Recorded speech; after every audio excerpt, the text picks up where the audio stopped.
Hi friends, இன்றைக்கி Sunday. எங்களோட day morning 7 o'clock start ஆச்சு.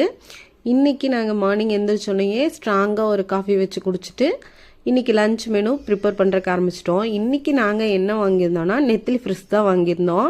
ஆக்சுவலாக நெத்திலி ஃபிஷ் வந்து உடம்புக்கு ரொம்ப நல்லது, சாப்பிட்றதுக்கும் ரொம்ப டேஸ்ட்டாக இருக்கும். ஆனால் இது க்ளீன் பண்ணுறதுக்கு கஷ்டப்பட்டு நிறைய பேர் இதை லைக் பண்ண மாட்டாங்க, வாங்க மாட்டாங்க. ஆனால் ஆக்சுவலாக இது க்ளீன் பண்ணுறது ரொம்ப ஈஸிங்க. இதோட தலைப்பகுதியை சிசர் வச்சு கட் பண்ணிட்டு வால் பகுதி மட்டும் கட் பண்ணால் போதும்.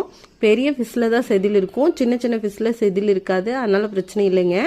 இது ஈஸியாக நம்ம க்ளீன் பண்ணிக்கலாம். ஆக்சுவலாக எனக்கு இது க்ளீன் பண்ணுறதுக்கு ஒரு 15 minutesல நான் க்ளீன் பண்ணிட்டேங்க. இந்த மீன் கூட ஒரே ஒரு மத்தி மீன் மட்டும் வந்துச்சு. எப்படி வந்துச்சுன்னே தெரியல. சரி, அவனையும் சேர்த்து நல்லா க்ளீன் பண்ணிட்டு இதை நல்லா 2-3 டைம் நல்லா வாஷ் பண்ணி எடுத்துக்கணும். இதை நல்லா வாஷ் பண்ணிட்டு இதில் கொஞ்சம் மஞ்சத்தூள், கல் உப்பு போட்டு நல்லா கழுவிக்கணுங்க. அதுக்கப்புறம் இதில் தேவையான மசாலா ஆட் பண்ணி நல்லா இதை நான் மேரினேட் பண்ணி வச்சுட்டேன். மட்டனும் கொஞ்சம் எடுத்துகிட்டு வந்திருந்தார் ஹஸ்பண்டு. அந்த மட்டனை நல்லா 5-6 டைம் நல்லா வாஷ் பண்ணிட்டு குக்கரில் இதை விசிலுக்கு வச்சுட்டேங்க. விசிலுக்கு வச்சுட்டு இன்றைக்கி ரைஸ், தேவையான ரைஸை ஊற வச்சுட்டு கிட்ஸுக்காக எக்கு வச்சு விட்டுட்டேன். எக்கில் கொஞ்சம் உப்பு, கொஞ்சம் எண்ணெய் ஊற்றும்போது அது ஓடு நமக்கு அதை ரிமூவ் பண்ணும்போது ஈஸியாக உடஞ்சிடாமல் டேமேஜ் ஆகாமல் நம்ம எடுக்க முடியும்.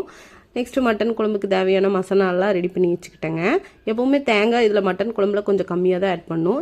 இந்த மசாலா ரெசிபி எங்கள் அத்தை எனக்கு சொல்லி கொடுத்தாங்க. ஆக்சுவலாக இது கிராமத்து ஸ்டைலில் சாப்பிட்றதுக்கு ரொம்ப டேஸ்ட்டாக இருக்கும். ரெசிபி வேணும்னா நீங்கள் கமெண்ட் பண்ணுங்கள், நான் உங்களுக்கு இந்த ரெசிபியை ஷேர் பண்ணுறேன். நெக்ஸ்ட்டு மட்டன் நல்லா வெந்துருச்சு. இது கூட ஒரு பச்சை மிளகா ஆட் பண்ணிக்கிறேன். பச்சை மிளகா நல்லா டேஸ்ட் கொடுக்கும் இந்த குழம்புக்கு. கொஞ்சம் மட்டன் மசாலா இது நாங்கள் வீட்டிலே ப்ரிப்பேர் பண்ணதுங்க. நெக்ஸ்ட்டு நாங்கள் ரெடி பண்ணி வச்சுருக்க இந்த மசாலையை பேஸ்ட் பண்ணி எடுத்துக்கலாம். இதை மட்டன் குழம்பு கூட ஆட் பண்ணி நல்லா ஒரு 20 minutes 15 minutes நல்லா இது கொதிச்சு வரணுங்க. நெக்ஸ்ட் வெயிட் பண்ணிட்டுருக்கேன். இந்த நெத்திலி ஃபிஷ்ஷில் எடுத்துகிட்டு இது நான் எப்போவுமே ஃப்ரை பண்ணுறது தோசைக்கல்ல தான் ஃப்ரை பண்ணுவேன். அப்போ தான் ஆயில் கொஞ்சம் கம்மியாக எடுக்கும். இதில் ஒரு கறி லீவ்ஸும் ஃபிஷ்ஷையும் ஆட் பண்ணி நல்லா ஃப்ரை பண்ணணும். பார்க்குறக்கே ரொம்ப அழகாக இருக்குது பாருங்கள். இது சாப்பிட்றதுக்கும் இந்த ஃபிஷ்ஷு ரொம்ப டேஸ்ட்டாக இருக்கும். இதில் முள் வேஸ்ட்டு எதுவுமே இல்லாதனால கிட்ஸுக்கு அப்படியே கொடுக்கலாம். என்னோடய குழந்தைங்க இதை நல்லா விரும்பி சாப்பிடுவாங்க. இடையில எல்லா பாத்திரமும் நான் கழுவி வச்சுட்டேங்க. பசங்களுக்கும் சாப்பாடு போட்டு கொடுத்துட்டேன். அதுக்கப்புறம் டிவி ஆன் பண்ணிட்டு இன்றைக்கி நானும் சாப்பிட உட்காந்துட்டேன். இன்றைக்கி உண்மையிலுமே சொல்கிறேன், இந்த ஃபிஷ்ஷும் மட்டன் குழம்பும் செம்ம டேஸ்ட்டாக இருந்துச்சுங்க. இன்னைக்கு உங்கள் வீட்டில் என்ன ஸ்பெஷல்னு சொல்லி கீழே கமெண்ட் பண்ணுங்கள், லைக் பண்ணுங்கள். தேங்க்யூ.